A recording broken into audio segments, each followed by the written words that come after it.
समलिया गांव में भूतिया हवेली गांव समलिया एक छोटे से गांव था जो अपनी सुंदर प्राकृतिक सौंदर्य के लिए प्रसिद्ध था। यह गांव विभिन्न तालाबों और हरित प्रदेशों से घिरा हुआ था। गांव वाले सभी मिलजुल कर रहते थे और गांव की संस्कृति और परंपरा को मानते थे। एक दिन गांव में एक भूतिया हवेली के बारे में अफवाहें फैली।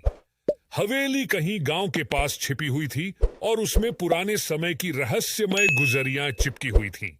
लोग कहते थे कि रात के समय वहां अजीब अजीब आवाजें सुनाई देती हैं और कुछ लोगों ने भूतों को वहां देखा भी था। गांव के लोग थोड़ा डरे हुए थे, लेकिन साहस से भरपूर भी। समय के साथ गांव वाले किसी भी दिन भूतिया हवेली की तलाश में निकल पड़ते हैं। गांव का सबसे निर्भीक और उत्साही युवक रजत नामक लड़का ने तय किया कि वह भूतिया हवेली की तलाश में जाएगा। उसने एक रात को अपने दोस्तों को साथ लेकर हवेली की ओर रुख किया। रात का समय आता है और हवेली की ओर बढ़ते हैं। हवेली की दरवाजा खुलती है और उन्हें एक अजीब सी रोशनी में दिखाई देती है। धीरे धीरे वे हवेली के अंदर बढ़ते हैं और वहां उन्हें एक पुराना तालाब और वृक्षों से घिरा हुआ सुंदर बगीचा दिखाई देता है। हवेली में रहने वाला एक बुढ़ापे की महिला होती है जो अपने गुजरे युगों की बातें सुनाती हैं।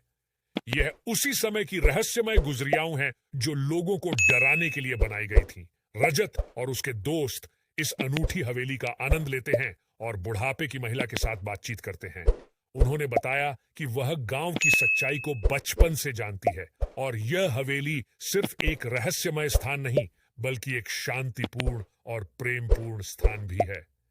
इस कहानी से हमें यह सीखने को मिलता है कि कभी-कभी हमें डर की बुनियाद पर अफवाहों और किस्सों को सच से अलग करना चाहिए और लोगों से मिलकर सत्यापित करना चाहिए कि क्या सच है और क्या नहीं।